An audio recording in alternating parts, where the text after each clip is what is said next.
and death issues that TikTok is right in the middle of.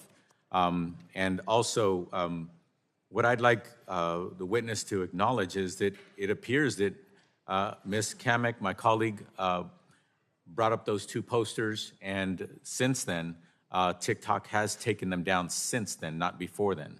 Are you aware of that, Mr. Chu? I was briefed during the break that they are taken down, Congressman. Okay. How do you feel about the fact that it was up for apparently 40-some days, 41 days, and yet in the middle of this hearing, it was brought directly to your attention, and as a result, it has been taken down so quickly? It goes to show the enormous challenge that we have to make sure that although the vast majority of our users come for a good experience, we need to make sure that bad actors don't post violative content. And the way, Mr. Chu, that you can make sure is that you can make sure that you choose to invest more resources, more money into more ability to pull down damaging and deadly information from your platform. Are you investing more and more and more every day into bringing down that kind of content? That's my question. Are you? Yes, and I'm committed to investing more in this regard to stay on top of the growth. Right here in the United States, many languages are used and spoken. For example, TikTok in the United States is being used in many languages. Specifically, when it comes to Spanish language, are you dedicating more resources today than you did months ago, years ago, on making sure that you are combing through that content to make sure that if content is dangerous or damaging or deadly, that you are bringing it down as quickly as possible? Yes, we are investing in more Spanish language content moderation, and yes, we will, once we identify violative content, we'll take it down as soon as possible. Thank you. And your testimony today isn't the only opportunity for you to commit to answering questions to this committee, so I'd like you to forward to this committee. Again, I'm not asking for trade secrets, but I would like to get some semblance of understanding as to how much you are investing with the number of bodies, the number of people, the number of resources in making sure that you are investing more in pulling down content that is either deadly or dangerous on your platform. Can you forward that to the committee? I will check with my team and get back to you on this, Congressman. Thank you very much. Appreciate that opportunity. As was mentioned earlier, it might sound a little funny, but you have, in fact, been one of the few people to unite this committee, members, Republicans and Democrats, to be in agreement that we are frustrated with TikTok. We're upset with TikTok. And yes, you keep mentioning that there are industry issues that not only TikTok faces, but others. You remind me a lot of Mike Zuckerberg. When he came here, I said to my staff, he reminds me of Fred Astaire, good dancer with words. And you are doing the same today. A lot of your answers are a bit nebulous. They're not yes or no. So I'd like to ask you a question. Yes or no? Is your revenue going up at TikTok month over month or year over year? Yes, our revenue is going up year over year. And with that, some of the answers I'd like you to forward this committee is, are you investing more and more money into making sure that content that is dangerous and or deadly, you're investing more and more resources in that aspect of your expenditures and your commitment to your users and to your organization? Yes, I commit to that, and we are investing more, and we will continue to do that. Okay. My last question is this. Are you a Chinese company? TikTok is a company that's now headquartered in Singapore and Los Angeles. Okay. We are not available in mainland China. Our users are in other countries around the world. Okay. Is there a corporation that has any authority above TikTok? TikTok is a subsidiary of ByteDance, which is founded by a Chinese founder. Yes. And ByteDance is a Chinese company? Well, ByteDance owns many businesses that operate in China. Is it or is it not a Chinese company? Congressman, the way we look at it, it was founded by Chinese entrepreneurs. I'm not asking you how you look at it. Fact, is it a Chinese company or not? For example, Dell is a company, it's an American company. They have activities all over the world. Is it a Chinese company? I frequently have these discussions with others on what is a company that is now global.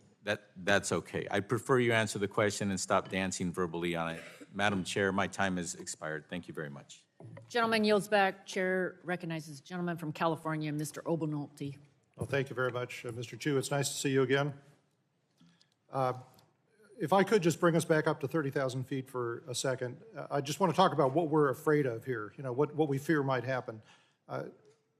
Social media companies, and TikTok is not unique in this, gather a tremendous amount of user data and then use powerful AI tools to use that data to make eerily accurate predictions of human behavior and then seek to manipulate that behavior. And that's something that it's not just TikTok, it's all our social media companies that are doing this. Ultimately, the solution is to enact comprehensive federal data privacy legislation that will prevent that kind of behavior, or at least allow users to consent to it. And that's, I know, something that the chair is working on, the ranking member. I hope that this committee will act on that this year. The specific concern here, though, as regards TikTok, is that this type of capability falling into the hands of foreign countries is something that has national security implications, and that's why Congress is getting involved on this issue. So I know that you have proposed Project Texas in an effort to alleviate these fears. So I wanted to ask some specific technical questions about Project Texas and the way that you believe that it will solve this problem. So one of the things that you've said in your testimony is that part of Project Texas will have engineers at Oracle going through the source code for TikTok. How large is that code base?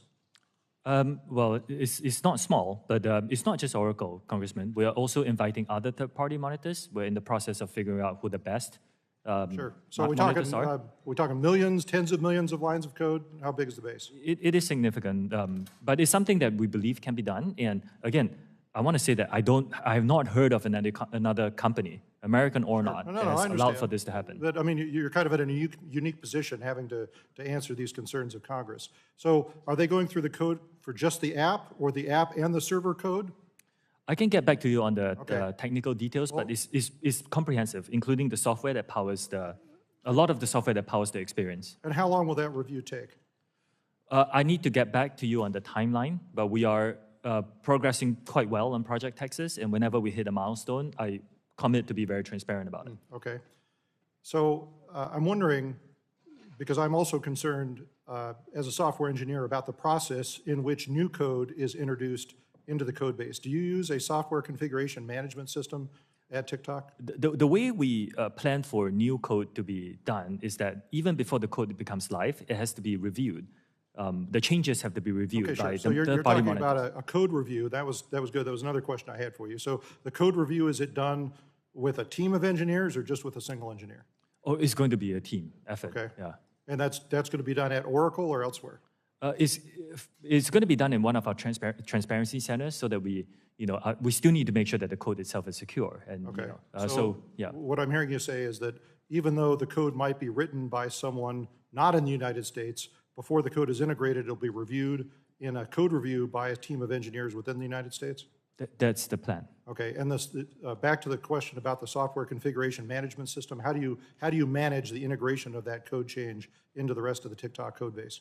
The long and short of it is we have built a team of American personnel with security credentials. The person who leads the team used to work for the Secret Service, No, I for understand, example. but I mean, there's a software solution for integrating those code changes into the code base. What solution is that?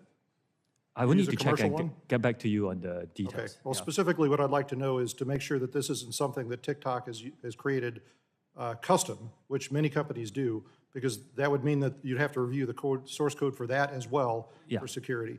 How do you protect against threats like a malicious actor being hired not by TikTok, but by Oracle, for example, or by USDS? The approach that most companies take for these things is to have several layers of monitoring to make sure that everything that somebody has reviewed, there's a secondary review, so that one malicious actor is not able to create the damage that the malicious actor can do. But you rightly pointed out, these kind of problems are industry-wide problems. Right. Every company has to deal with them. Okay, well, let me ask a specific question about that. I mean,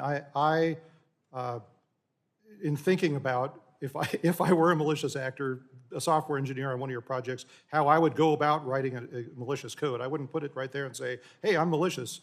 I would put unrelated lines of code in different sections of the code that work together to do something malicious. How do you think that could get caught?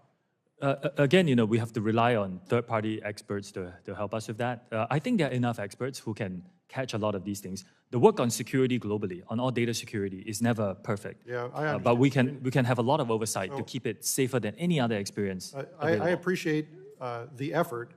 My concern, Mr. Shou, is I don't believe that it is technically possible to accomplish what TikTok says it will accomplish through Project Texas. I just think that there are too many backdoors through that process to allow that to be possible, and I think a malicious actor would succeed in inserting malicious code in there if they wanted to. But I see we're out of time. I hope we get an opportunity to talk some more about this. I yield back, Madam Chair.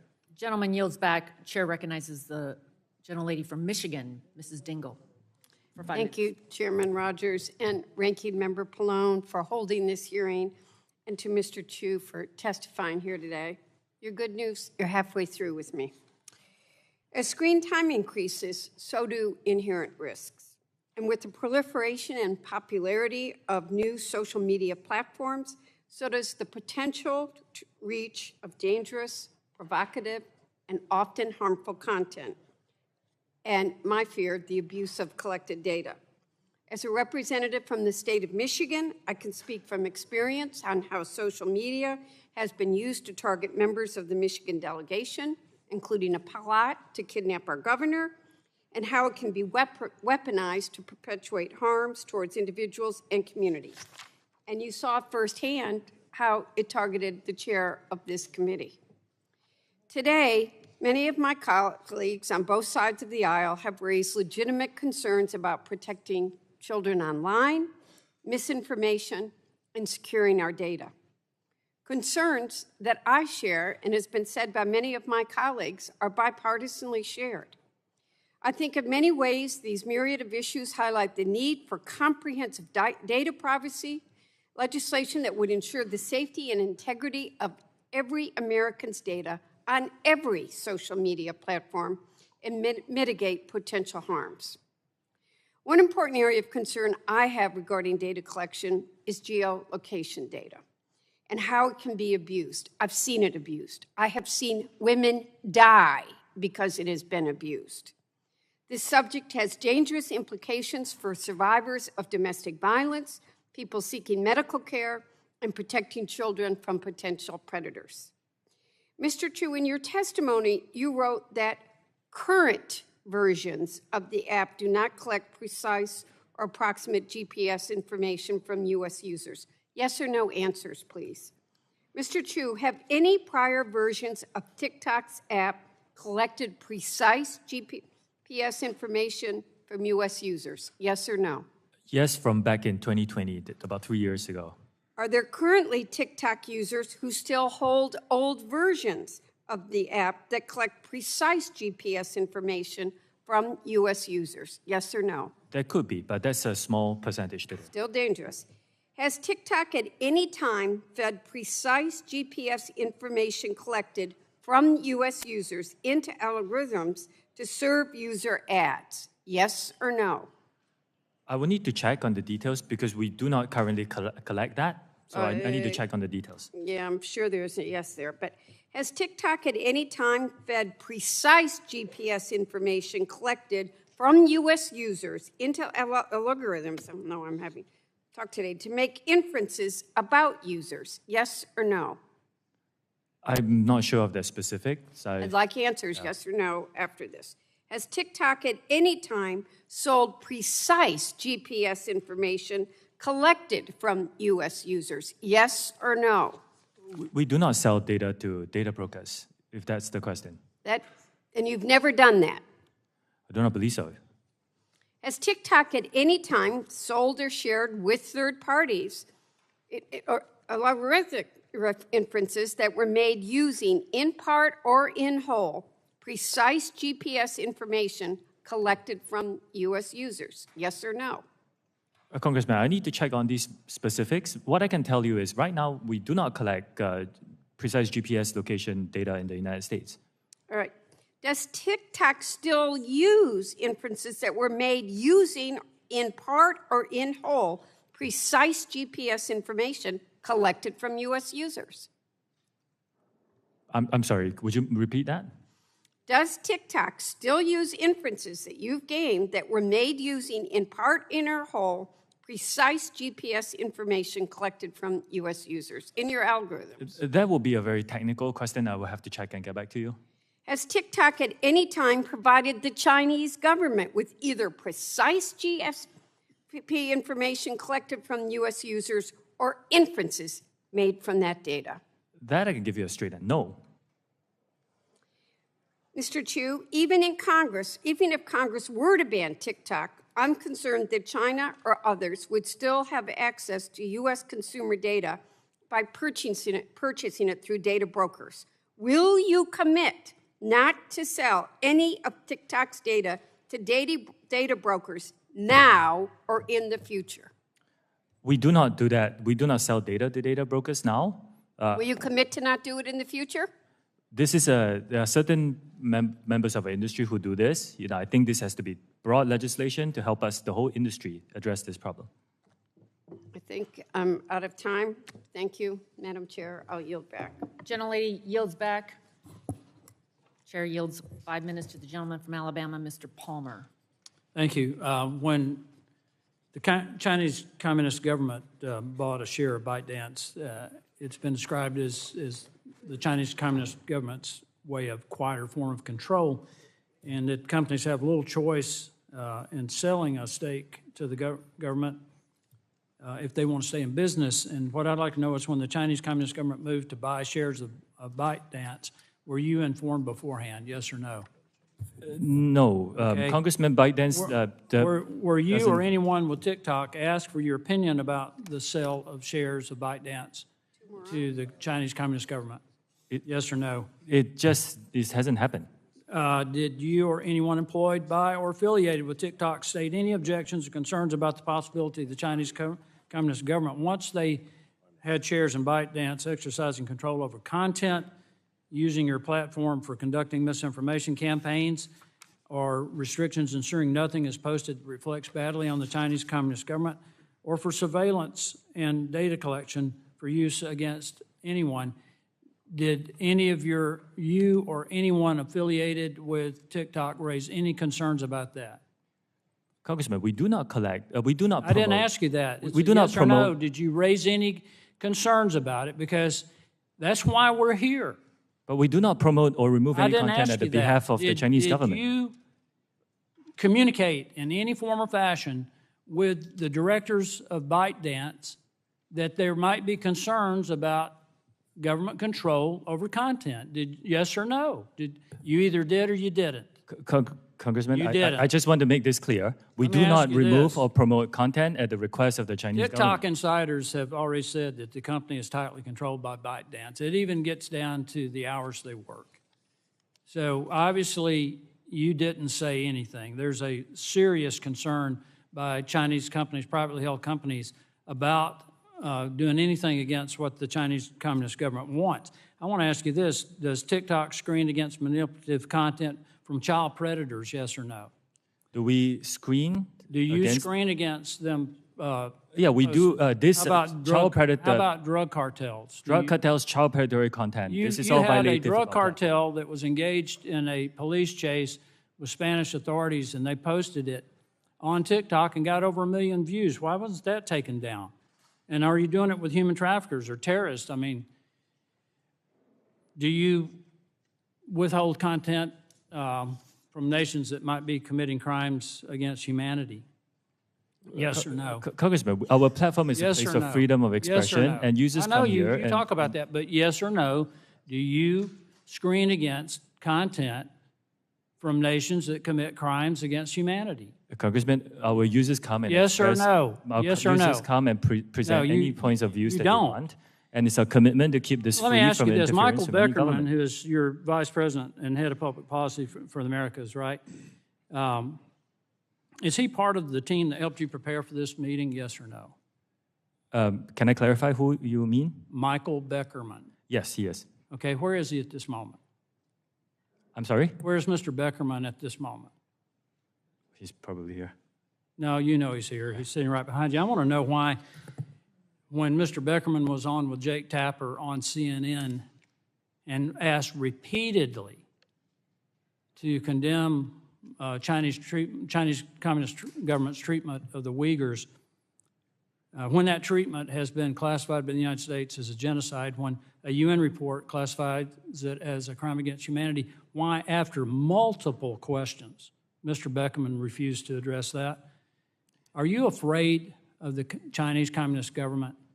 No, because you you can find that concerned content that- on our platform. Any content that our users want Well, why to couldn't express your their vice views on this president of issue is public freely policy, available on our the guy platform. who is head of public policy for the Americas, in an American, on an American television news channel, why couldn't he condemn that? I think it's very important to look at our platform, and if you use and open our app I'm not and talking about search your for any platform. I'm asking content, about your personnel now, because personnel is policy. Everybody in this room understands that, except maybe you. Personnel is let me just conclude with this. And I hate to bring this up because this is part of the stuff that I've studied, but deception is fundamental to the Chinese Communist Party's political, intelligence, and military strategy. And you have repeatedly used the word transparency throughout this hearing, and every time you've said it, what I've heard is deception. I yield back. Gentleman yields back. Chair recognizes gentleman from Texas, Mr. Vesey, for 5 minutes. Thank you, Madam Chair. I got to tell you, Mr. Chu, as a father of a 16-year-old that likes social media, a lot of your evasiveness today in answering many of these questions really disturbs me, because I can tell you that the teenagers of today, they really don't want to be on Facebook. They want your platform, and you were asked to come before this committee to testify about many things, and a lot of us are worried about our kids' personal data. As the co-chair of the Congressional Voting Rights Caucus, I also worry that TikTok is the world's most powerful and extensive propaganda machine, allowing the Chinese Communist Party to use TikTok's platform to influence public opinion and undermine the integrity of our democratic elections. And I have a report called "TikTok and Facebook Failed to Detect Election Disinformation in the U.S. While YouTube Succeeds." And this report was published by the nonprofit Global Witness and the Cybersecurity for Democracy team at NYU. And the purpose of the study was to test platforms like TikTok and whether or not they can detect and take down false political ads targeted at U.S. voters, young voters, ahead of last year's midterm elections. And according to this report, 90% of election disinformation ads tested were approved by your platform. Again, that is 90% of ads containing false and misleading election misinformation went undetected on TikTok. And just to add some color to the type of misleading ads that were approved by TikTok, this included ads that were live on TikTok that said the wrong election day and actually encouraged people to vote twice. You do know that voting twice is a felony. Mr. Chu, you do know that it's legal to vote twice. Congressman, any misinformation that comes around a political election is something we take very seriously. Let me, I'm particularly troubled about this type of information because it can run rampant on TikTok. And given that TikTok, again, y'all are appealing to a very young and diverse user base, that is exactly the people that we've seen targeted time and time again with voter suppression campaigns run by malicious actors. Mr. Chu, do you agree with me that it is completely unacceptable that 90% of these ads were undetected on your platform? And can you detail for us right now TikTok's policy regarding election misinformation and paid political ads, and how the company monitors such information, and how you plan to get that number down to zero?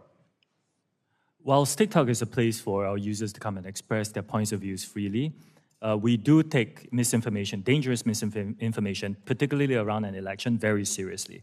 And we will work with third-party experts to identify misinformation. You call allowing 90% of false content, political content, on your platform to be taken, you define that as being taken seriously? I need to look into the specifics. I'm not sure where the number came from, but I can tell you, Congressman, that we are the only platform that I know of that doesn't actually take political ads.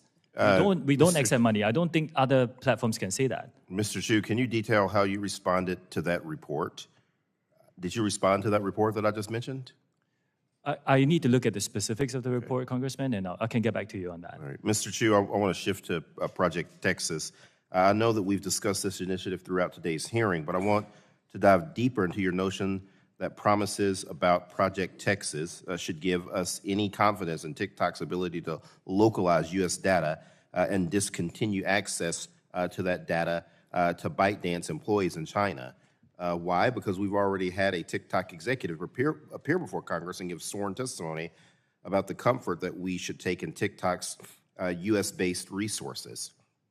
Well, TikTok data security practices were being scrutinized by the U.S. government, and unfortunately, we've since found out from journalists and recorded conversations that those assurances were worthless.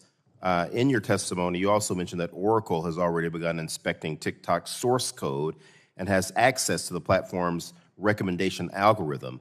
Why should this give the American public any great assurances, particularly given that Oracle now owns a stake in TikTok and stands to gain monetarily the more revenue that TikTok and its algorithm generates?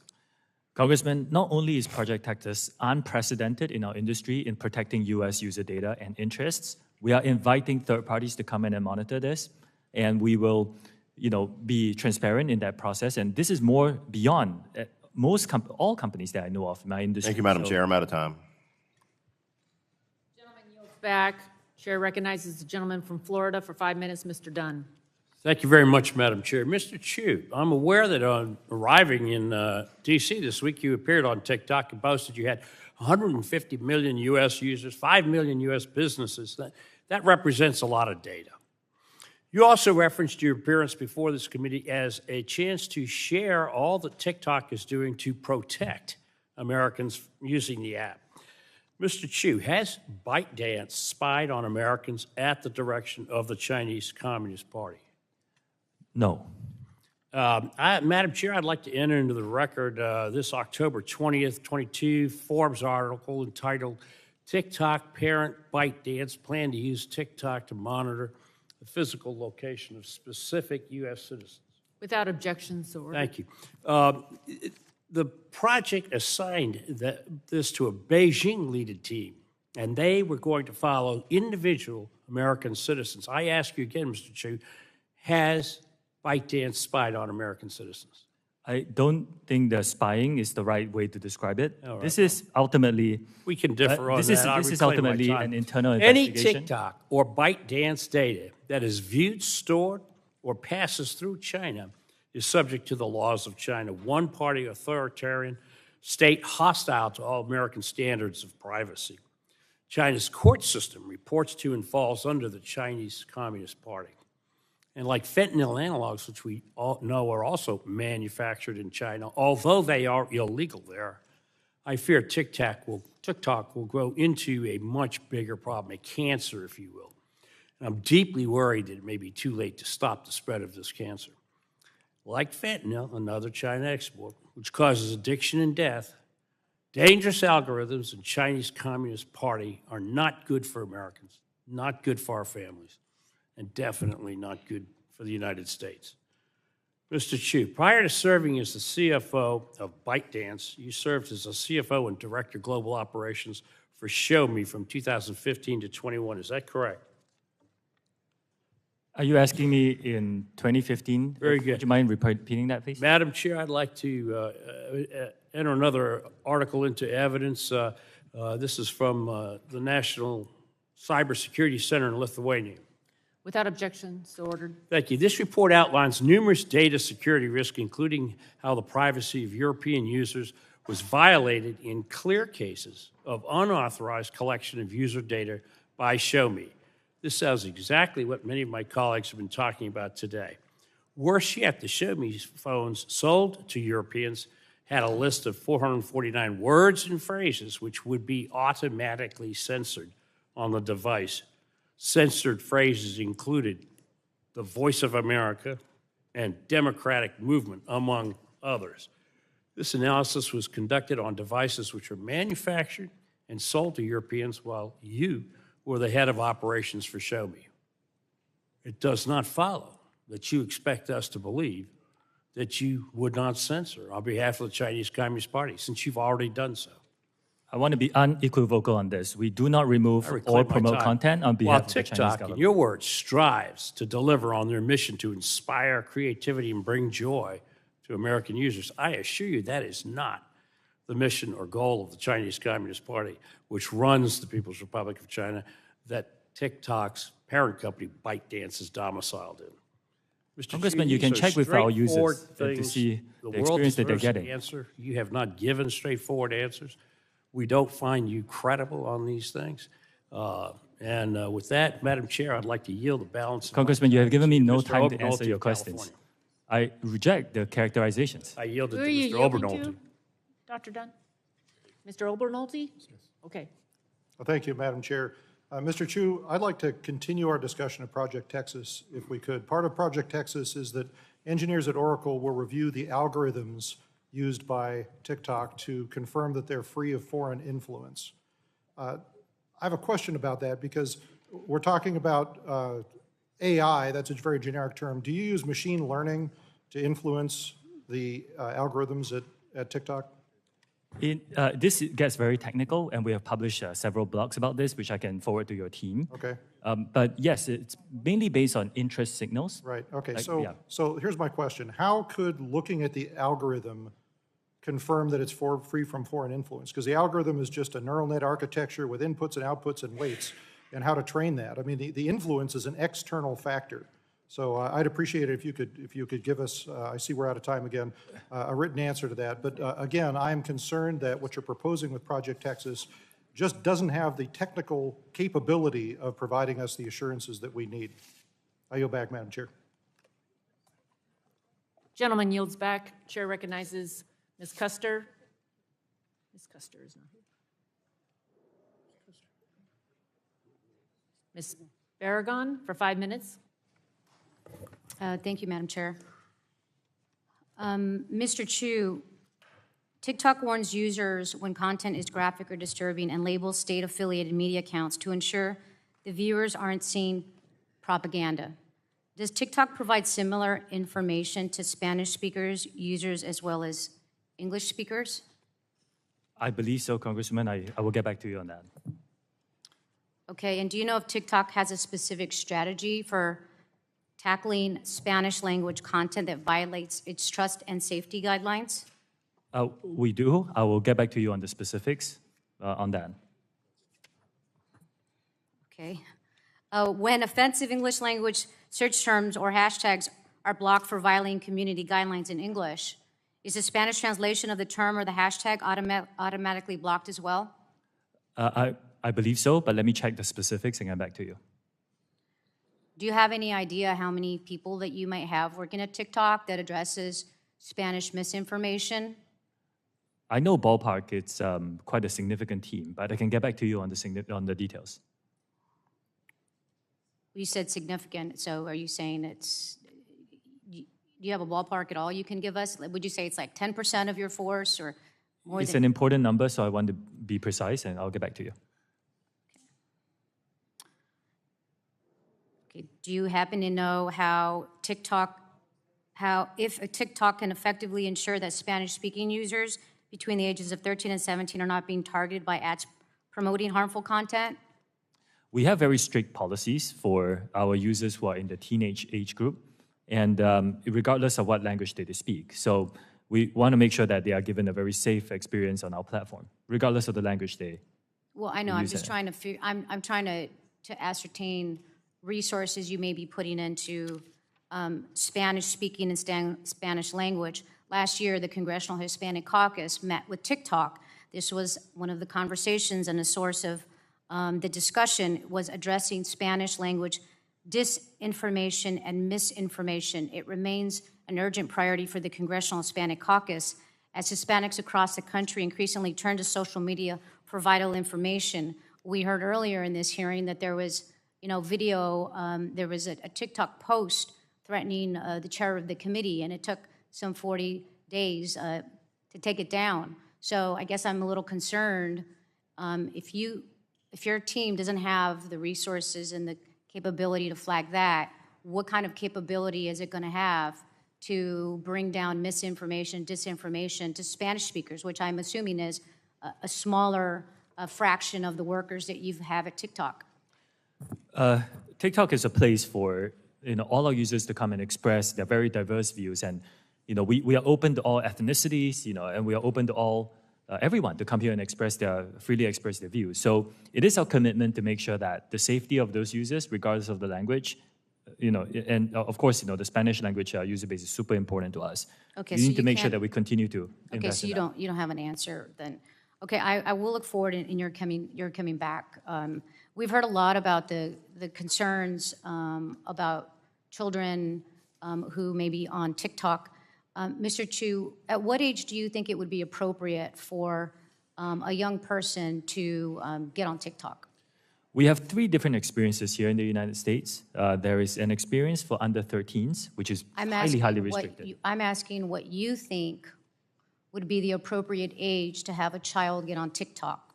Our approach is to give differentiated experiences for different age groups and let the parents have these conversations with their children to decide what's best for their family.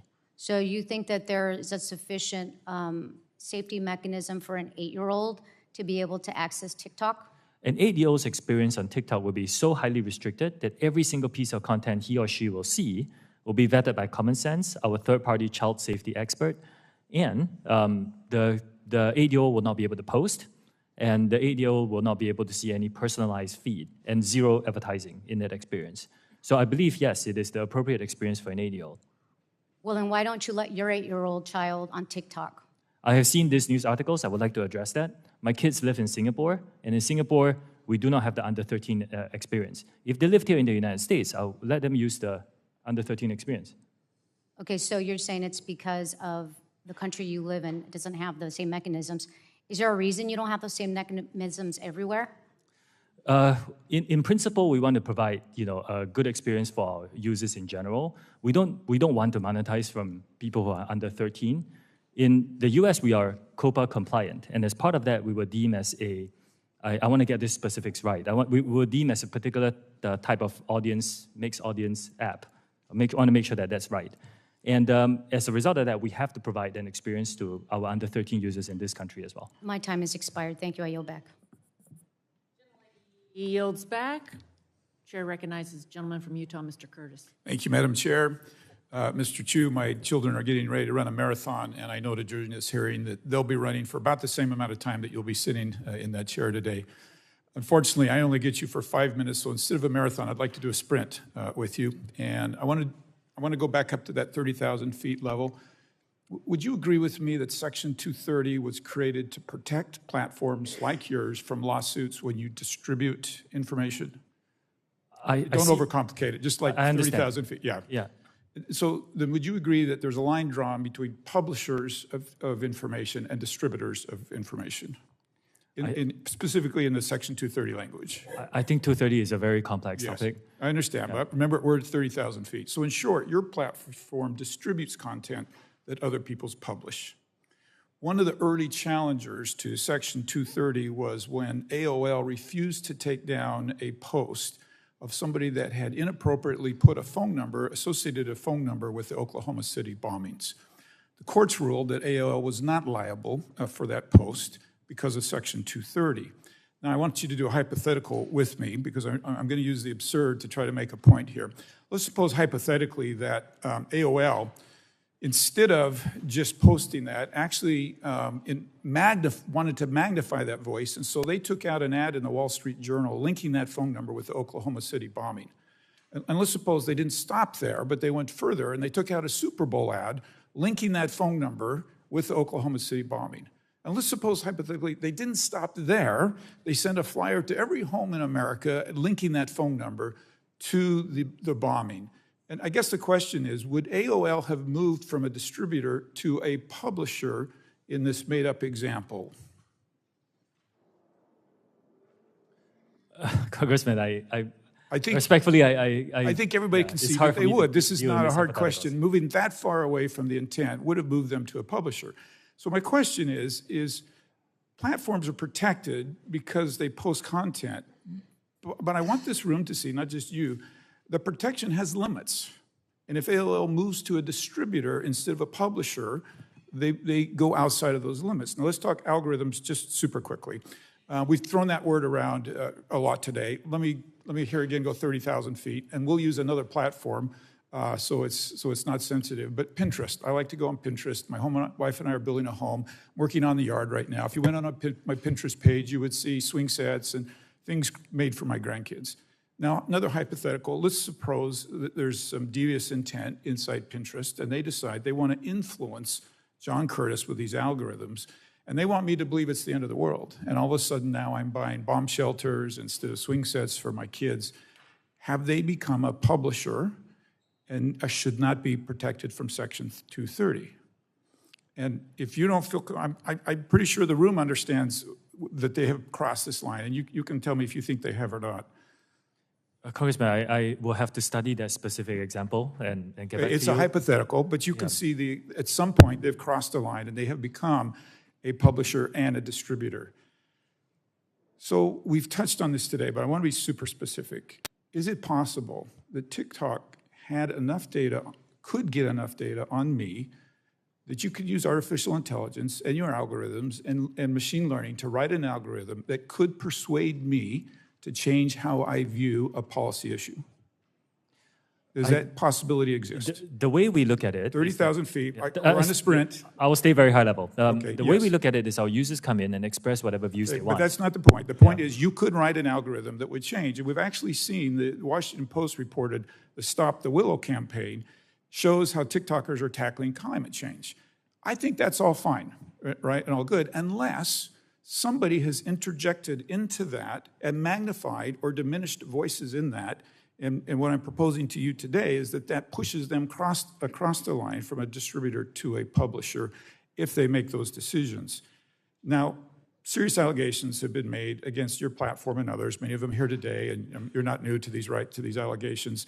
This isn't your platform, but some time ago there was an allegation that a platform recommended ISIS-related videos. We've talked about the weight loss videos. We didn't talk about it, but the stealing the elections.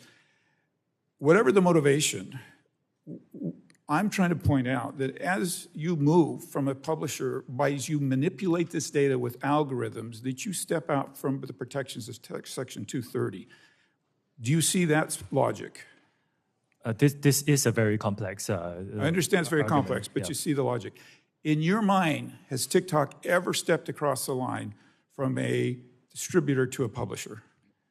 Congressman, again, this is a very complex topic. I will need to get back to you on this. I understand that. Okay, and finally, you very quickly, you produced a video that now is well known about your visit here and today in Washington, D.C.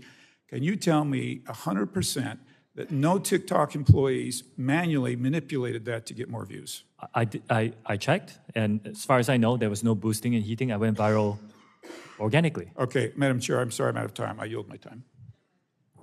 Gentleman yields back. Chair recognizes Ms. Blunt Rochester. 5 minutes. Thank you, Madam Chair. Mr. Shou, as I'm sure you know, this hearing is part of an ongoing effort by our committee to examine data security and other concerns with social media companies broadly. And I have to tell you, I came to this hearing interested to hear the actions that TikTok is taking to combat misinformation, protect our young people, and ensure our national security. But I've not been reassured by anything you've said so far. And I think, quite frankly, your testimony has raised more questions for me than answers. As some of my colleagues already noted, platforms like TikTok can easily manipulate and undermine user autonomy with addictive features, invasive data collection practices, and disseminating misinformation and disinformation. That's why I will be reintroducing the Detour Act to mitigate this harm. Mr. Shou, yes or no, would you oppose legislation that banned the use of intentionally manipulative design techniques that trick users into giving up their personal information? In principle, it's just a yes or no. In principle, I agree that that kind of practices is not. And can TikTok users opt out of targeted ads? Yes or no? At this moment in time, we believe that this is a very important part of the experience. Yes or no? Time is ticking. It is an important part of the experience. Even if someone wants targeted ads, do you give a user a clear opportunity to prevent TikTok from using tools like pixels to collect their data and track them off of the TikTok platform? We give our users a lot of tools to control their privacy settings on our app. And by the way, if you're below 16, it's private by default. So you cannot even go viral. In August of 2022, response to a letter I wrote to your company on abortion misinformation, TikTok asserted several actions to address abortion misinformation. In light of recent attacks on safe and effective medication abortion, I'm remained worried by this misinformation. And following on Ms. DeGette's questioning, how many posts did you actually take down that contained abortion misinformation? Contents on views on both sides of the on abortion is allowed on our platform. It's just freedom of expression.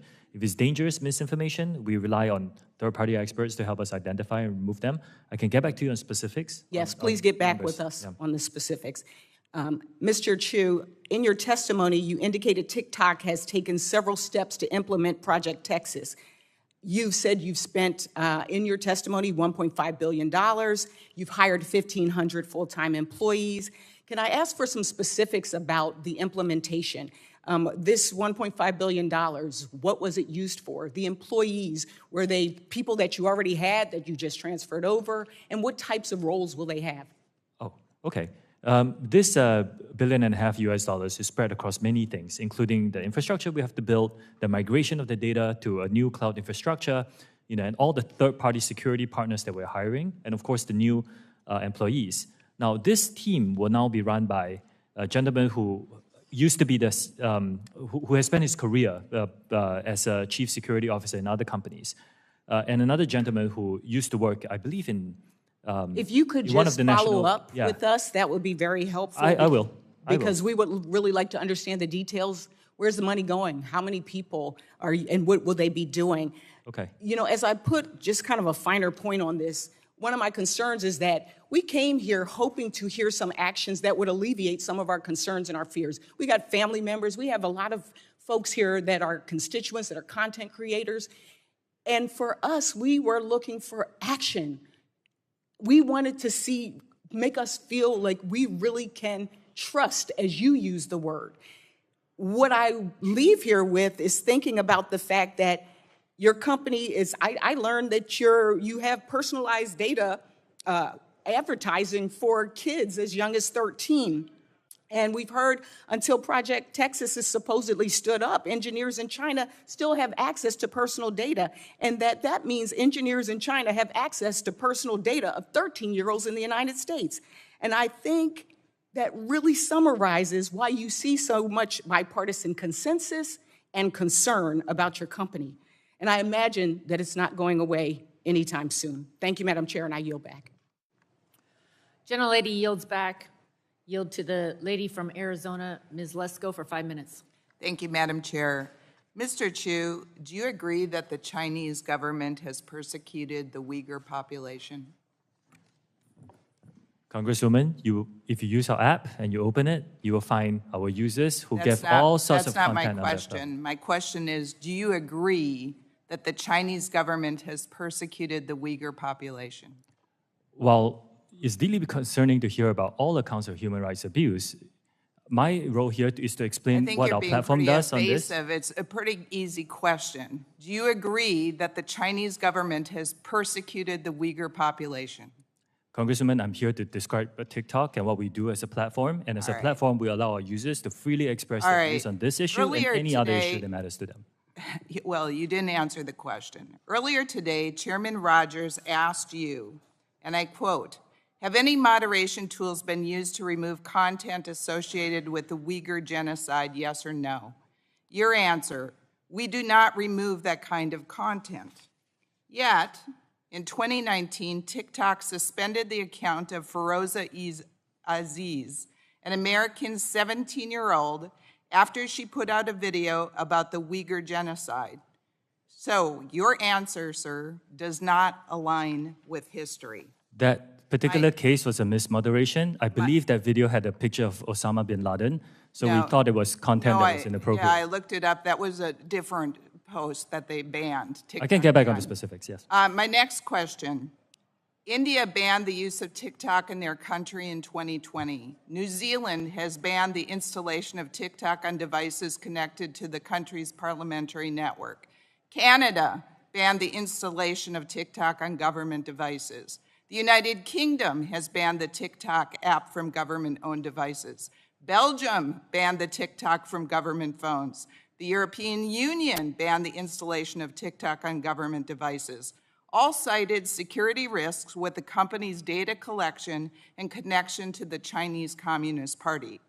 Recently, our U.S. FBI Director Christopher Wray said about TikTok, quote, "This is a tool that is ultimately within the control of the Chinese government, and to me, it screams out with national security concerns."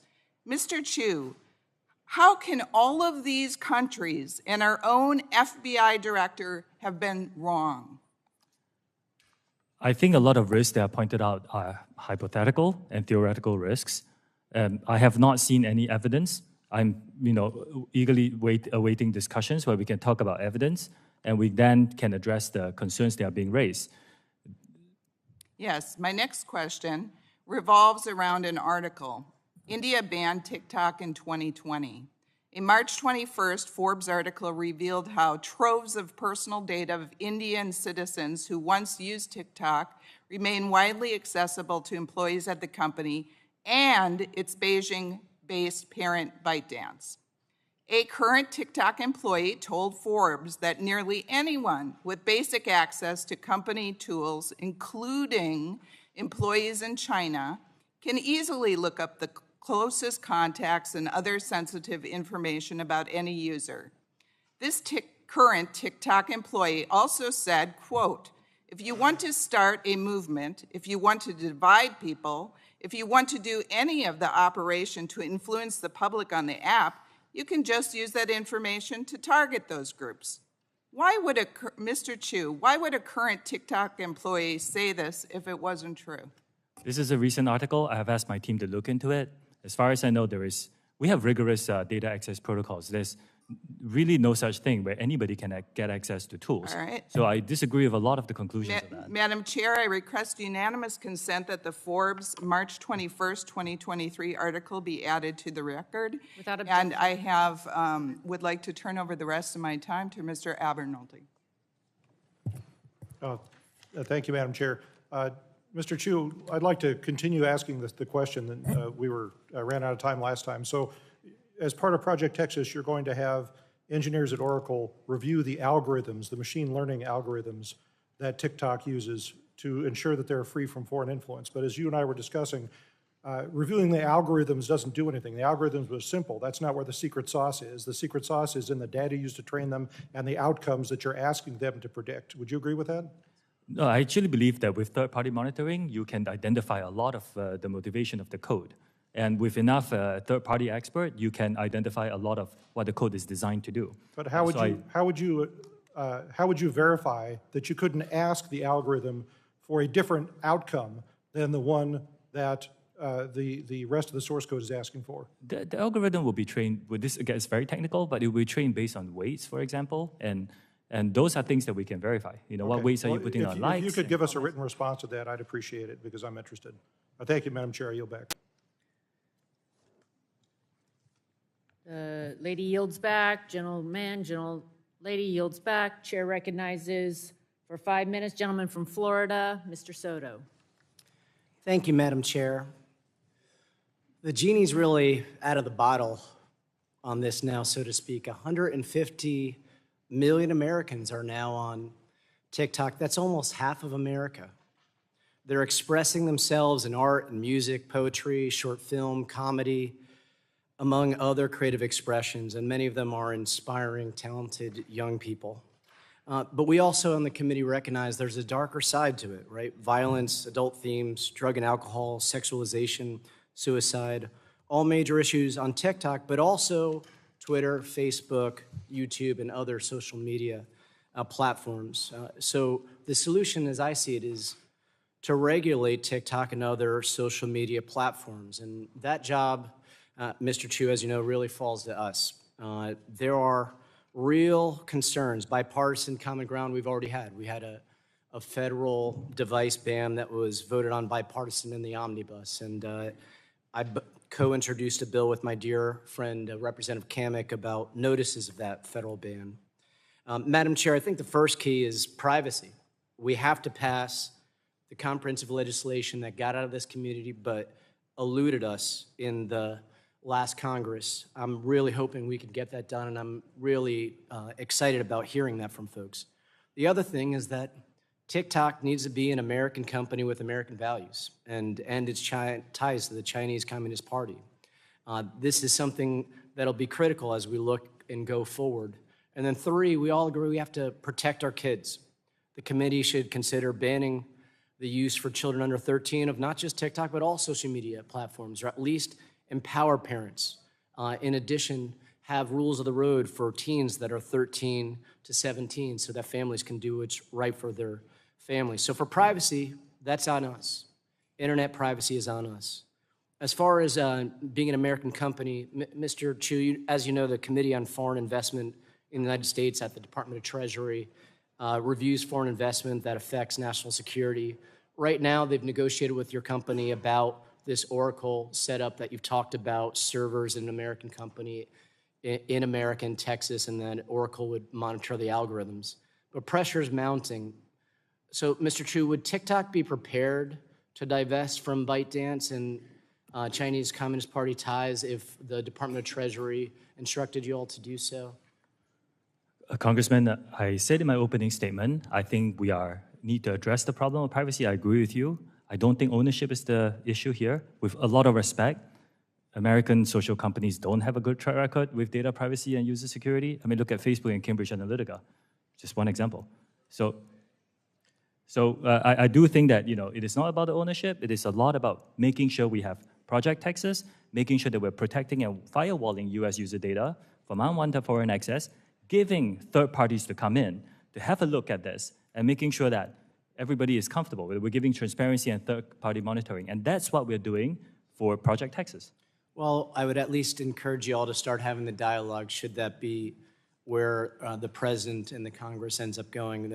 The third thing is on parents. I had a constituent of mine, Brandy of Lake Nona, say, I'm a parent of two teenagers, 14 and 18 years old, both of whom have been harmed by social media. TikTok's algorithms supply my 14-year-old son with a continuous stream of inappropriate content and has negatively influenced his perception of all females. I noticed the attention span of both of my teens has changed or decreased dramatically, and social media has made my daughter insecure, leading to an eating disorder and ultimately depression. What safeguards do you have, and what should we tell Brandy of Lake Nona about how we can help her protect her children? We have a differentiated experience. I mentioned just now about the experience if you're below 13, very, very restricted. If you're below 13 to 17, Congressman, we actually have a whole series of things. First, the content that you see, we make sure that we remove things that could be mature themes from your feed. We also, by default, do not allow under 16s to use direct messaging. We do not allow under 16s to, we set their accounts to private by default. They can go viral. If you're below 18, we shut off some features for you. Like, for example, you're not allowed to post live streams. Neither are you allowed to send virtual gifts. So we take this very seriously, and we want to continue to build to ensure that we're giving our under 18 teenagers on our platform. Although today they are only a minority of our user base today, but we still take it very seriously. Mr. Shou, I'd encourage you to continue thinking about how to get the word out to parents across the nation on some of these tools as well, as we here craft a privacy law that will help provide well-needed regulation to social media companies across the nation. Thank you, and I yield back. Gentleman yields back. Chair recognizes the gentleman from Indiana, Mr. Pence, for 5 minutes. Thank you, Chairwoman Rogers and Ranking Member Pallone, for holding this hearing. I love both of your opening remarks. Like my colleagues have discussed today, our increasingly digital world leaves Hoosiers and all Americans in the dark about who has access to their information. For TikTok users, that could be third-party data brokers, advertisers, or the Chinese Communist Party. TikTok aggressively feeds addictive content to users to glean massive amounts of personal data that's worth a fortune. For Hoosiers watching at home, this isn't just data about your favorite sports team.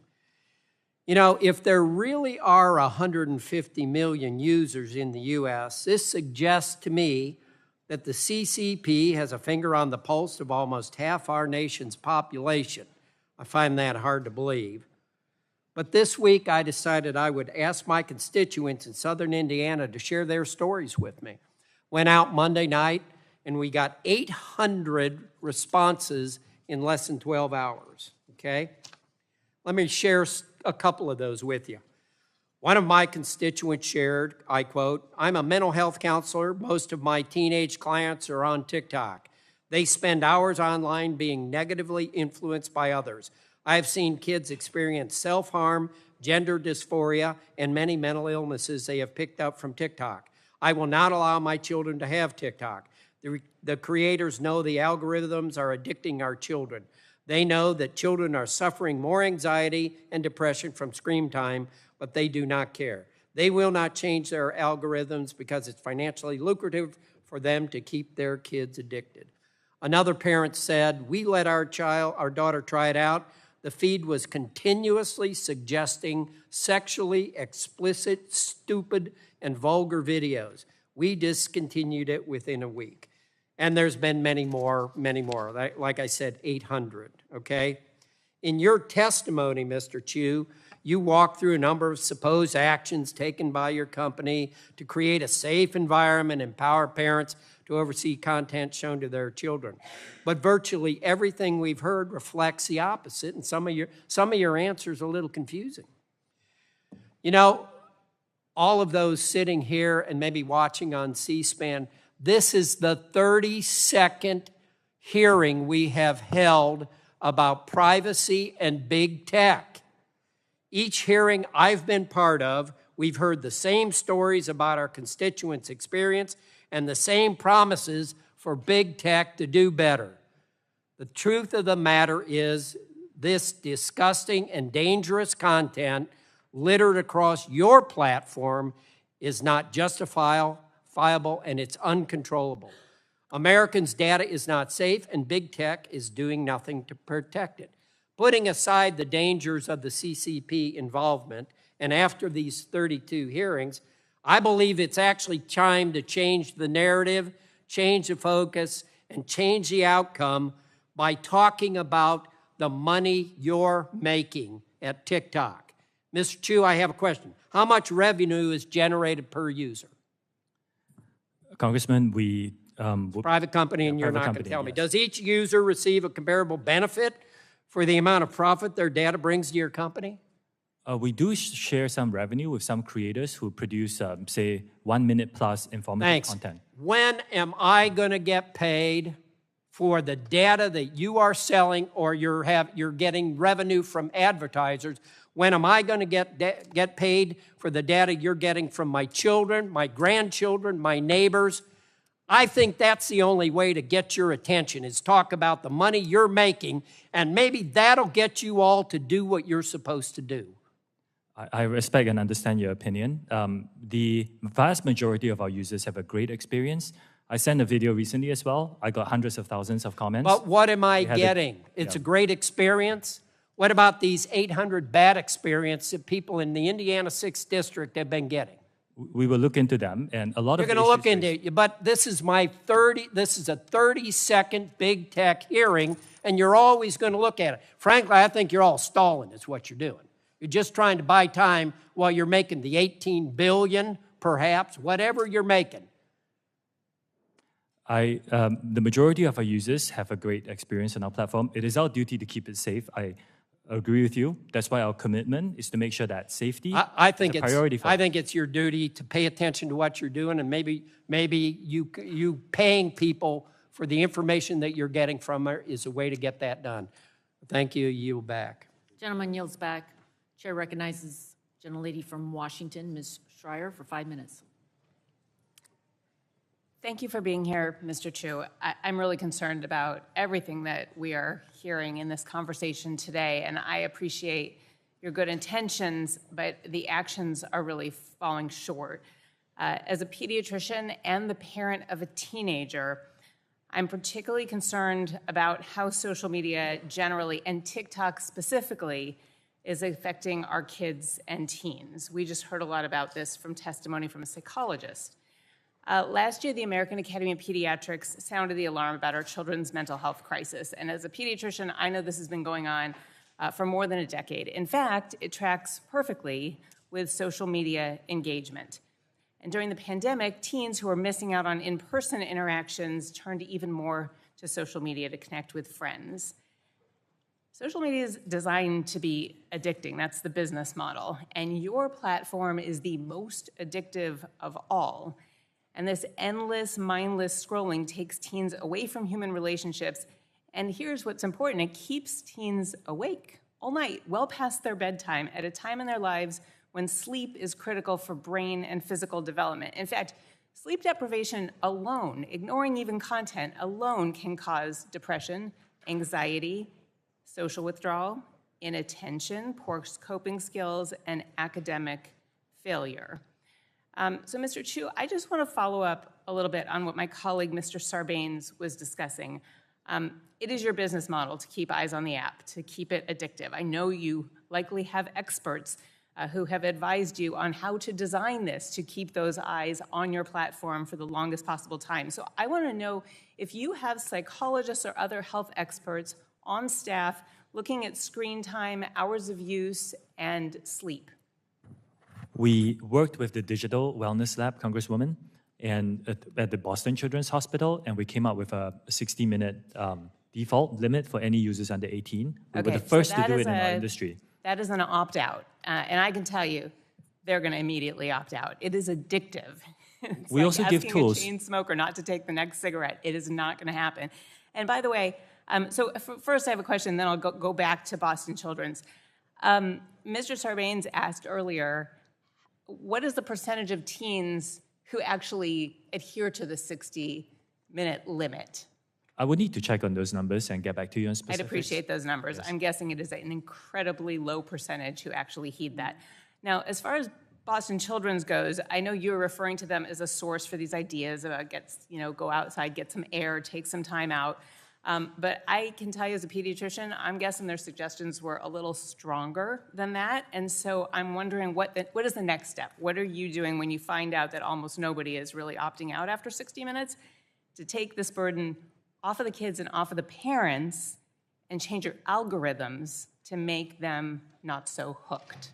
We give our parents, as you pointed out, the family pairing tool. And in that tool, if you pair it with your teenager's phone, you can actually set a restriction, how many minutes. And we believe it's very important for parents to have these conversations with their teenagers so to decide what's best for their family. I also, Congresswoman, a lot of people come to our platform to have a really informative experience. Like I said, there were 116 billion pieces of content on STEM. And we're creating a feed dedicated to that. Book Talk has 115 billion. We've also heard today that well over 20% of the information is misinformation. We heard that about medical remedies that are not really remedies. We've heard it about mental health topics. I mean, this becomes very dangerous, especially when people who are not trained to think very critically are being given information and thinking that it's true. And you've said many times that the destructive information isn't available to kids, but it is. Like, we keep seeing examples here. And so I'm just wondering, what are you going to do with the algorithms? I mean, just because you're removing something that says anorexia, bulimia, or eating disorder, that doesn't do it. If you show girls repeatedly skinny bodies and advice on how to cook meals that are less than 300 calories, that's dangerous. We have worked with, first of all, anything that glorifies eating disorders, we remove that from our platform. It's violative. We're working with experts now. It's a challenging problem for our industry, but we're actually identifying some of these themes that you're talking about and trying to build models where that kind of content is not chained up for the younger users. So it's something we take very seriously too. We're seeing eating disorders in elementary age kids now, and I need you to expedite that process as much as possible because parents out there are worried, and I'm worried as a pediatrician. Parents can't take themselves off of these platforms. Kids, there's no way they're going to take themselves off, and we need you to do your part. It may affect your bottom line, but it could save this generation. I share your concerns, and I commit to doing more. Gentlelady yields back. Chair recognizes gentleman from Pennsylvania, Mr. Joyce. Thank you, Chair Rogers and Ranking Member Pallone, for holding this hearing. According to an August 2022 article in the New York Times, TikTok's in-app web browser can track every individual keystroke made by a user. We have heard today about the various ways in which the app's code could be used to monitor or track users, and likewise, we've heard concerns that this data may not be fully isolated from access by the Chinese Communist Party. That said, I'd like to know more about the historical, non-public U.S. personal data that your company has already amassed. Mr. Chou, you have publicly stated that the non-public information of TikTok users in the United States is being transferred to an Oracle-based cloud infrastructure because of safety concerns. Will that be completed by the end of this week, by the end of this month? What's the outline for dealing with that data that you've already amassed? All new data is already stored by default in this Oracle Cloud infrastructure with the No, I'm talking safeguards. about the data that you've already amassed. We are in the process of deleting. What timeline will that data be able to be stored? I believe we will be able to get it done this year. I'm hiring. This year, thank you. It's not going to occur anytime soon. To be clear, until that data transfer happens, user data remains accessible to the Chinese Communist Party. On March 1st of this year, the committee asked you when you plan to delete non-public historical U.S. user data. Are you aware of this? Congressman, I disagree with this assessment that the Chinese government can get access to the data. It's really for, look, this is a private company. This is what Chinese employees You work on. responded. You responded in writing to this committee. I have the response that we got back from you on March 7, just 6 days later. Your attorneys wrote, the company, I'm quoting, the company plans to begin the process of deleting non-public historic U.S. user data this month and anticipates that the process will be completed this year. You came up with a supposed plan in the summer of 2022, specifically based on our concerns that the Communist Chinese government was spying on U.S. users. But you only just came up with the idea to delete historic non-public U.S. data just 2 weeks ago? Let me read it again. On March 7th, your attorneys wrote, and I quote, the company plans to begin the process of deleting non-public historical U.S. data this month and anticipates that the process will be completed this year. Mr. Chou, did you just come up with this plan only because we asked about it on March 1st? No, we started deleting this. Well, because that's what it looks like to me. We hired a third-party Incredibly auditor to help disappointing. us with this. Wouldn't you agree that awaiting even minutes for this personal privacy protection is absolutely wrong and it is not in the best interest of your users? Congressman, respectfully, there are many companies that use a global workforce. We are not the only one. We are just taking action after hearing Given the concerns. delay in Many other deleting companies this have data not. and what we've already established about the ability of the Chinese Communist Party to access personal user data, would you agree that no U.S. government electronic devices should have access to TikTok platform as your lackluster security currently stands? I disagree with that characterization. Like I said, Do you think the U.S. that any individual should be utilizing that on any government platform? I think the government devices shouldn't have no social media apps, to be honest, but And not particularly targeted to with us. TikTok. Mr. Chou, during this hearing, you have mentioned several times that there is a, quote, different experience, your words, for children under the age of 13. That is correct. Different experience. Mr. Chou, do you allow your children under the age of 13 to participate in TikTok? Yes or no? I did just explain this in detail. This experience doesn't exist in Singapore where my children live. If my children lived here, then yes. Based on what we've heard today, it's clear to me that TikTok as a company cannot be trusted and that Americans remain significantly at risk because of the TikTok app. I still contend that TikTok is the spy in Americans' pockets. I want to acknowledge that TikTok does have the ability to make those changes, but unfortunately, we have not heard that from you today. We have not heard a commitment to be able to protect the personal privacy that Americans expect and that Americans deserve. Thank you, Madam Chair, and I yield the remainder of my time. Gentleman yields back. Chair recognizes Ms. Tran for 5 minutes. Thank you, Madam Chair. Mr. Chu, many big tech CEOs have sat where you're seated today and tried to run out the clock during a hearing like this one. They were trained not to answer questions and just wait for the news cycle to pass so that they could get on with business as usual. Those same executives want this moment, TikTok's moment under the microscope, to distract Congress and the American people from the very real issues that exist on their platforms. You have an opportunity to turn the tables on them. While US-based social media giants have regressed on protections for children and teens, on protecting our data privacy, and on embracing transparency, you can lead, and you should lead. Last month, you announced that TikTok would expand access to its researcher API, but I'm concerned that your new policy could be more bark than bite, that it won't actually lead to the rigorous research that we as lawmakers and that parents and everyday TikTok users need. In fact, your terms of service demand that researchers delete their data at TikTok's unilateral direction. It puts onerous restrictions on how researchers' findings can be published, and it only allows access to public data, which researchers already have access to within the app. In order to actually address the content moderation and algorithmic amplification concerns that my colleagues have raised here today, and that I've heard about directly from parents in my home state of Massachusetts, independent researchers, not just other tech companies like Oracle, need to be able to evaluate how TikTok's algorithm is making decisions to promote content.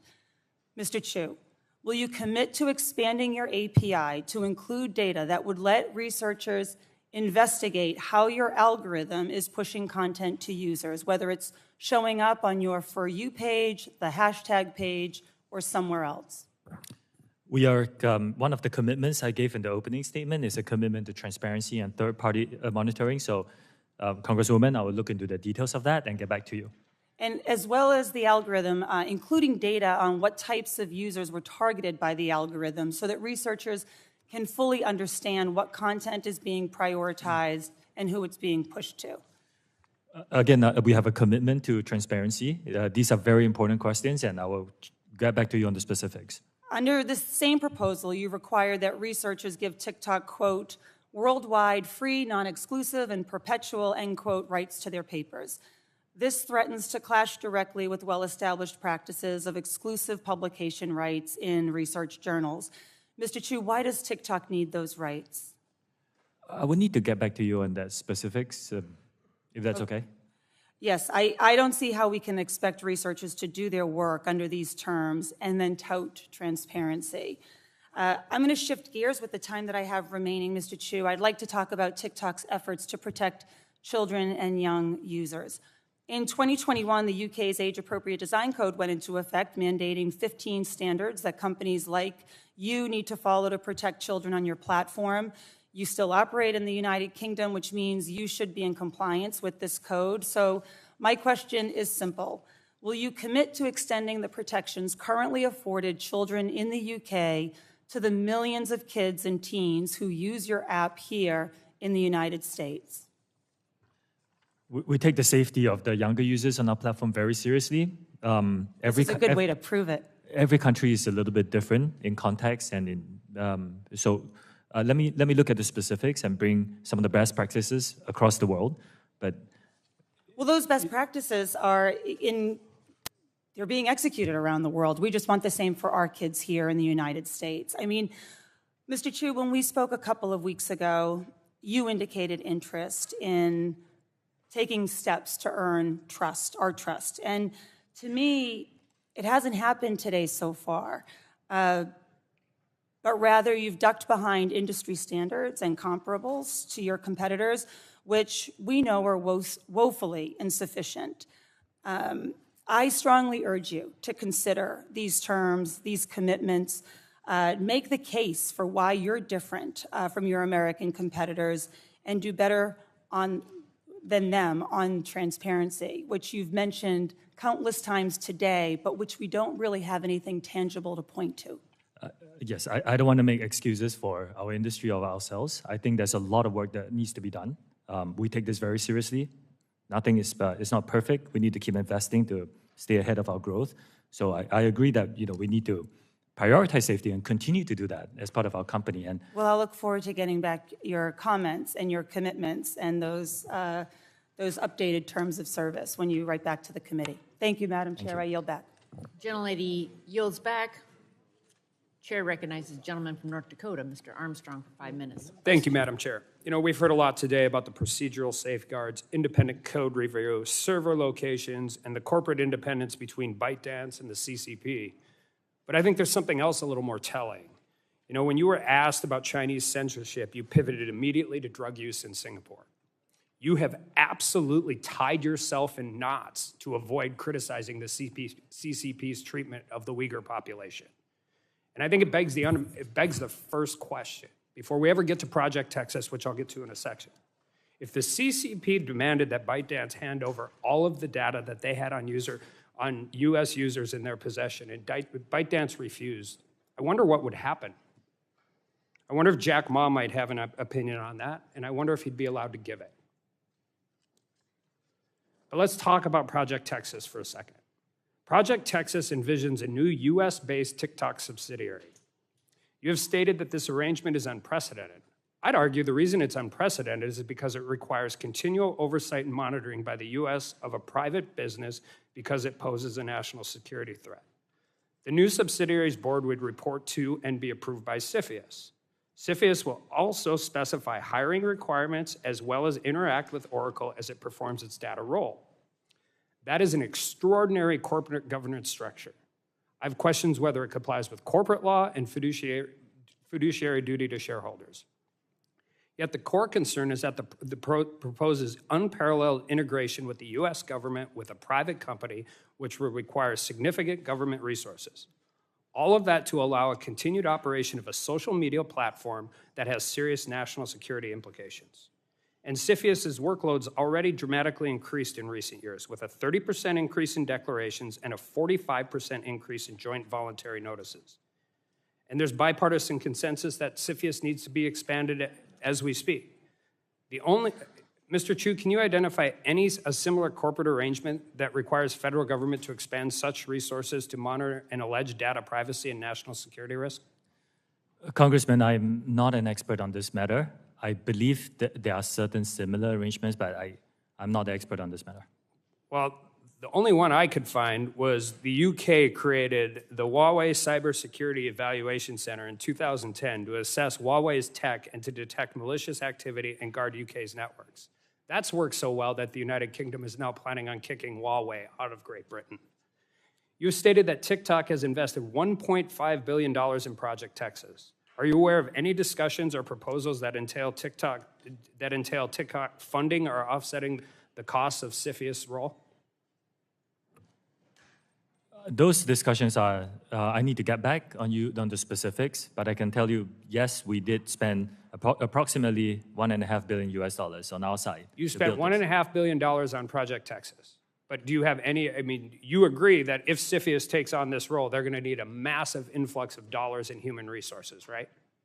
I cannot speak on behalf of CFIUS, Congressman. Should the U.S. government expend such resources to create this extraordinary arrangement for TikTok, especially considering alleged data privacy and national security risks? Congressman, I cannot speak on behalf of the United States. Well, but Project Texas doesn't work without CFIUS. Right? Project Texas, as you guys have proposed it, does not work without CFIUS involvement. The idea behind Project Texas is the firewall of U.S. user data, make sure it's stored by an American company, overseen by American personnel, and we will invite third-party monitors to monitor this. So that, in essence, at least as far as I know, is the majority of the cost, because it will rely on not just us building the infrastructure, but us, finding and hiring these third-party monitors who are vetted to come in and monitor this structure. You talked earlier about the shareholders' ownership of TikTok, and you said 60% is global investors, 20% is employees, and 20% is original founders. Are all those voting shares the same? No, the founder has weighted voting rights, as is common in our industry. So as far as a voting block of shares owned in ByteDance, do you know if the Chinese Communist Party, not Chinese government Communist Party officials, the Chinese Communist Party, do you know what their percentage of the actual voting block share of ByteDance is? The Chinese Communist Party doesn't have voting rights in ByteDance. Chinese Communist Party members is a different question.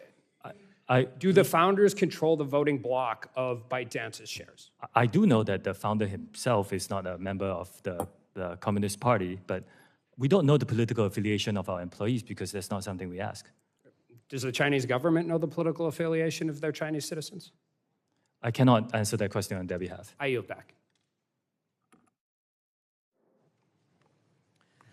Gentleman yields back. Yield to the gentle lady from New Hampshire, Ms. Custer. 5 minutes. Thank you, Madam Chair. Mr. Shou, I just want to say I agree with all of the comments of many of my colleagues today that we need to take a close look at whether TikTok poses a national security risk. For today, I'm going to focus my limited time on how TikTok can better protect its youngest users. And I think a number of us have identified as parents today and have serious concerns as we relayed to you. Just this week, I heard from a parent in my district in Nashua, New Hampshire, whose child was served harmful content on TikTok and has needed counseling as a result. This experience is not unique to this family, and it underscores the need for better child protections on your app. I'd like to dig further into TikTok's current safety and privacy controls for children. I understand that TikTok restricts certain app capabilities for users under age 18 and has additional restrictions for users under age 16 or 13, such as limiting who can interact with them on the platform. However, these protections are worthless if any savvy child can easily bypass these age restrictions by deleting their own account and creating a new one with a different age. And by easily, I mean you can literally go in and open another account using the same email address. So I've been made aware by child safety groups, including Fair Play for Kids and Common Sense, that it is that simple for young users to bypass the age restrictions on TikTok. Yes or no, are you aware of this issue? I apologize. I think that's a great question that you raised. If a user inputs an age and is blocked, my understanding is that if the user tries to do it again within a short period of time, and I won't disclose publicly. We did it in our office yesterday. You can go right back in, use the exact same email address, and open a new account. So can I get your commitment that you will at least fix that bug? I will go and have a look at it, yes. Thank you. If we're here today to talk TikTok and not other platforms, but I'm happy to look at legislative solutions. In the interim, TikTok has a responsibility to do more to protect its young users, and I will accept your commitment to take a look at fixing that issue. Will you, let's see. Sorry, I recognize that TikTok has made efforts to provide parents and guardians increased options to monitor and limit their child's activity on the app, including family pairing and time limit features. But I still have concerns. In order to access family pairing, parents then must download the app onto their phone. And this sounds like a design to lure more users onto the app rather than a practical safety feature. Furthermore, downloading the app may not be a viable option for many parents. Mr. Shou, will TikTok commit to developing other methods for parents to monitor their child's use of the app without having to download the TikTok app on their phone? I can look into that specifically and get back to you. But the family pairing that you mentioned is a very good tool that we developed. I encourage parents with teenagers to use it. But it's not a perfect tool. And let me just say, one of my concerns is that the minimum time limit TikTok lets parents set for their children is 40 minutes, which for a young child is a very long period of time. Actually, giving parents control would mean providing them the freedom to set the screen time that makes sense for their family. Now, I've got a copy of the app page that shows just the 4 options. Would you commit to adding an other option so that the parent can easily set their own screen time limit? I can take a look at that. I think it's important. I think parents are looking for control. They're looking to allow their family to use these apps without TikTok taking over their child's media use. I've heard reports of users struggling to access the feature, and so I will look forward to hearing back from you on adding an other so that a parent can add a custom limit. So finally, I ask that you commit to report back to this committee and the American public on how TikTok addresses these safety issues and the steps that you are taking to default children's accounts to the most protective possible settings. And with that, Madam Chair, I yield back. Gentlelady yields back. Chair yields to the gentleman from Ohio. 5 minutes, Mr. Balderson. Thank you, Madam Chair. Thank you, Mr. Chen, for being here today. I would like to start by inserting into the record a report entitled TikTok, ByteDance, and Their Ties to the Chinese Communist Party, which was published by the Australian Parliament just over a week ago. If I could add that to the record, Without please. objection, so ordered. Thank you, Madam Chair. Mr. Shou, we know that your company's algorithm has been exposed for delivering videos to China that encourages them to develop eating disorders, promotes challenges that have caused children to accidentally commit suicide, glorifies the use of drugs and pornography. Despite the constant media coverage of this issue, your company continues to feed our children this dangerous and harmful content. Can you explain to parents back in my congressional district why it should be their burden and not TikTok's to set up the guardian parental controls for their children so that they do not view content which encourages eating disorders or committing suicide? Congressman, I take these issues very seriously. If the user is a teenage user on our platform, we actually have a differentiated experience, including certain models that we are building with experts to help identify certain content that's not inherently harmful, but could lead people to eating disorders. Anything that glorifies eating disorders is violative of our platform, and we remove that. And I want to assure you that I take this very, very seriously, this commitment. Mr. Curtis, my colleague, mentioned the use of heating tool on your platform to make specific videos go viral or get more views. Does TikTok use a cooling tool where employees can manually limit the amplification of content that TikTok should hide, like content that promotes eating disorders, drug use, or suicide among children? The only promotion tool that we have is approved by the local teams, so in the US by the US team, and it's for commercial purposes like Taylor Swift. I think when she onboarded, we, So heated that'd a be little. a yes or no? I just want to make sure that I'm answering your question with specifics. If this tool exists, why isn't it being used to cool then the spread of dangerous content? I mean, why is it still happening? Dangerous content has that violates. We remove them when we see them. We actually remove them from the platform. Okay. The fact of the matter here is that despite whatever action you take, that TikTok is taking to protect teens, your algorithm continues to promote harmful content. Wouldn't you agree that indicates there is something inherently wrong with the algorithm your platform employs? I do respectfully disagree with that. The algorithm drives a great user experience for many, many users. I talked about STEM content. That has 116 billion views on our platform. One more example. Book Talk is a trend that happened on our platform. Is to encourage people to read. And globally, it has 115 billion views, and it's fantastic. I've heard people telling me that they are reading more because of Book Talk. So there is a lot of good and joy and positive that can be derived from the TikTok experience. Yes, there are some bad actors who come in and post violative content, and it's our job to remove them. But the overwhelming experience is a very positive one for our community.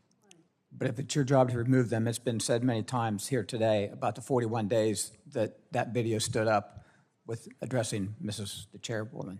After this, I'm going to go and look into the specifics of that. All right, thank you. Madam Chair, I yield back. Gentleman yields back. Chair recognizes the lady from Texas, Ms. Fletcher, for 5 minutes. Thank you, Chairwoman McMorris Rogers, and thanks to Ranking Member Pallone for holding today's hearing, and thank you, Mr. Shou, for appearing today. It's been a long day, but we're here to learn about a complex set of issues that relate to TikTok and how to address them. And I think that's what we're hearing from colleagues on both sides of the aisle today, is a real effort to grapple with the challenges that we see for national security and for the safety and protection of American citizens, especially our children and young adults. And we've already covered today a lot of the information about the extensive use of the app, the number of users who are children and young adults, but I think it bears repeating, as Mr. VC mentioned, that TikTok is the preferred platform of young Americans, and they use it for all kinds of creative and important things, and we have seen that. But there are also some dangerous things that we know it has and continues to be used for. And that also, that the data that's collected is posing additional dangers. And that's what we're here for. Most people using TikTok do not realize that TikTok is collecting data about their keystrokes or about their browsing history on other sites and so much more. And I agree with my colleagues that we need a comprehensive set of data privacy laws here in the country, and we've heard some very good ideas today. And Mr. Shou, you've mentioned several times today that these are industry-wide issues, and I agree with you that there are industry-wide challenges here. But there are also some specific things relating to TikTok that I want to focus my questions on and really want to understand where there's a difference and how we can craft legislation that addresses the very real challenges that we've been hearing about today.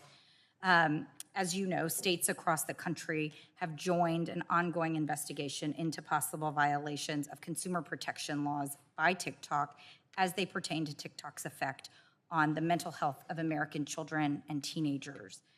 As part of this investigation, states have requested to review internal TikTok communications that takes place on LARC.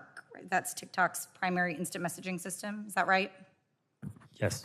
Okay. And does every TikTok employee have a LARC account? It is very similar to companies that use Slack or any other instant messaging tool. But LARC is a proprietary instant messaging tool. It's not Slack. It's something that was developed, yes, by ByteDance. It was developed by TikTok? No, it's developed by ByteDance. It's developed by ByteDance. Okay. And so a couple of questions stemming from that. Is it true that LARC video conferencing has a translation feature in which Chinese is translated to English text and vice versa? That is correct. It helps with global cooperation. Okay. And those translated conversations are somehow saved into the LARC system? I will need to get back to you on the specifics. Okay. There is, I'll get back to you on the specifics. Okay. That would be great to know. And I neglected to ask, but does every TikTok employee have a LARC account? Yes, I believe so, yes. Including you? Do you have one? Yes, I believe so. Yes. And then do you have there's some kind of profile for your instant messaging system. So every employee identifies their manager and their department, who they work for, what they do. Is that all included in their LARC profile? Do you know? It's very common for companies to have enterprise messaging tools that companies use.